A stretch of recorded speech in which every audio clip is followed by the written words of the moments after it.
All right, let's talk a little Ragnow here. Tim, I want to get your take on this, man. So Adam Schefter tweeted out, Frank Ragnow's first chance to play for the Lions will come next Thursday versus the Cowboys, though it's considered unlikely for now per source. A potential return to play date is December 14th at the LA Rams. So listen, the Lions are trying to hold on a little bit. They're in third place in the North. We're literally 2 weeks away from them leading in the North. That can happen just like that.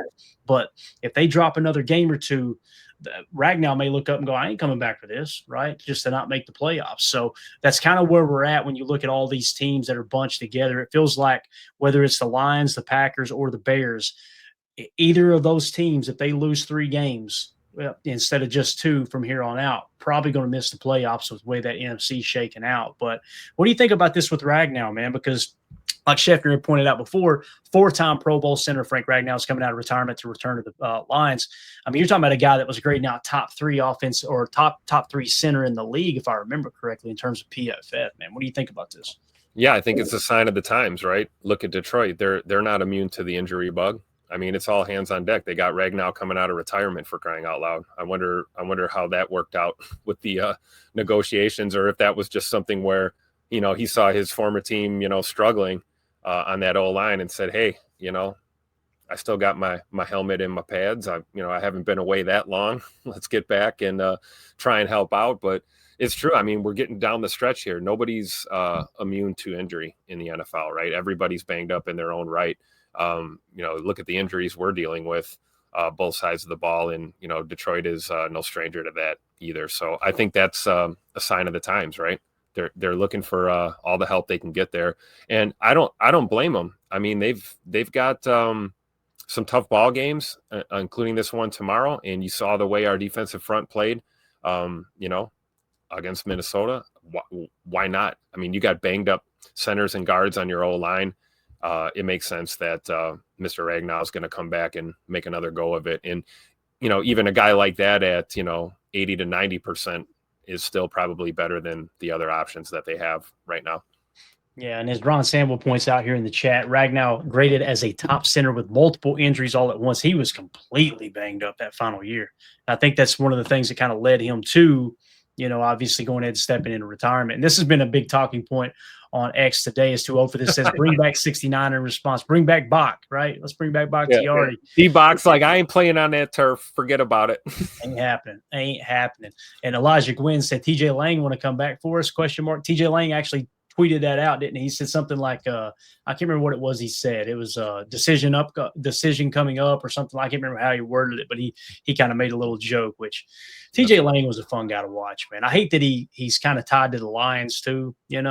But TJ Lang I think it was a good draft pick, man. Just one of those guys that he wasn't like this all-pro offensive lineman, but he was definitely a guy that I feel like he was better than above average, probably a good offensive lineman. I would agree with that. Yeah. It's fun to kind of walk back down memory lane. And not so cool. How about Josh Sitton? Josh Sitton probably would strap it up, man. That dude, he's a madman.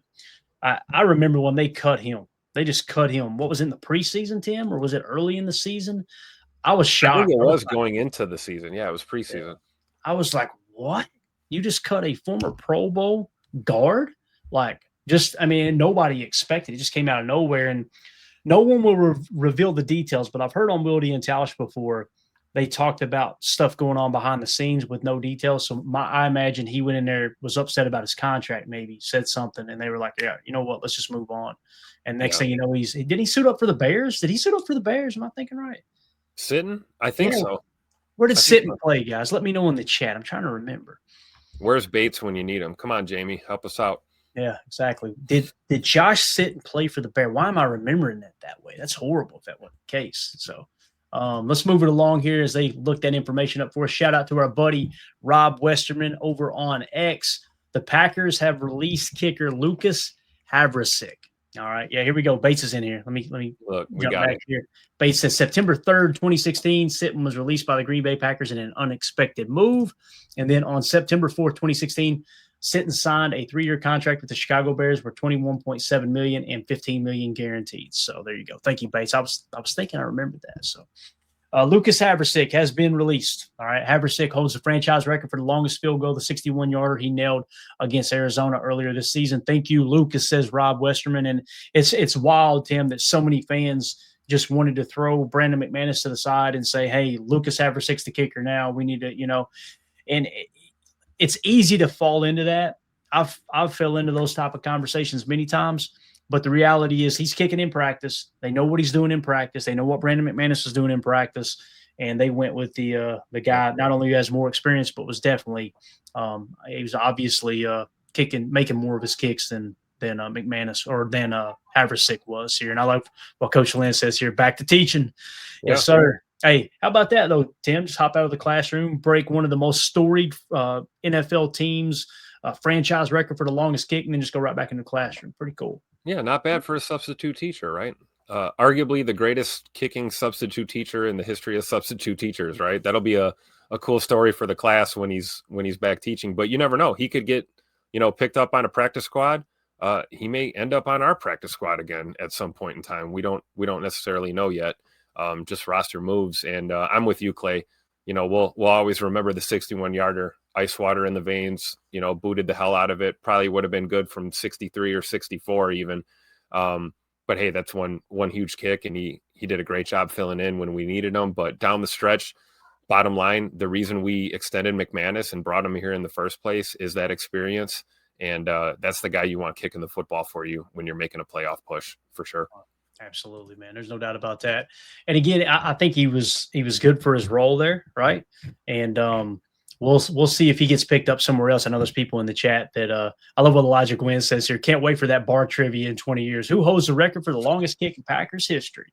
It'll be Ryan Longwell. It'll be it'll be all the guys who did previously hold them, right? Chris Jackie, Longwell.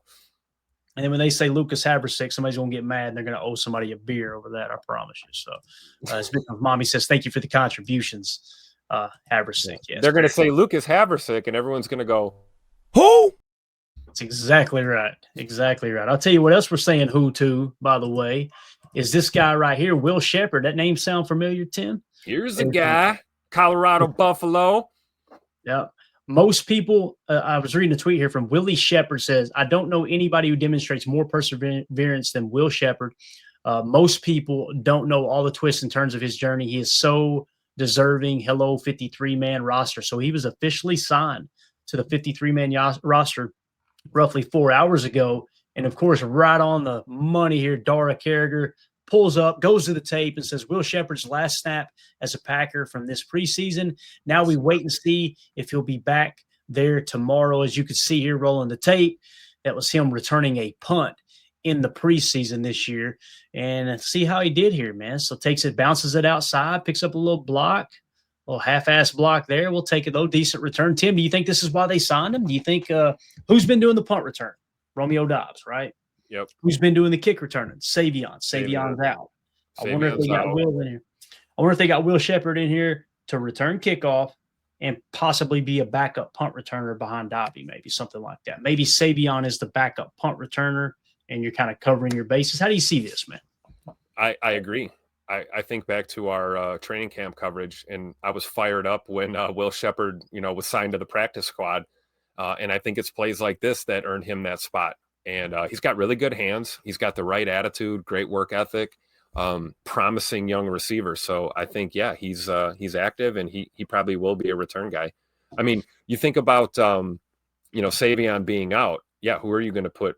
Who are you going to put back there? Are you going to give Rome double duty and have him out there running routes all day long? In this receiver room. So I like Will Shepherd. I think he has the potential to break one off here, especially in a dome. You might get an explosive. I'm all for it, man. But it's plays like this that earn him a spot, on the practice squad to begin with, just to even be elevated right now.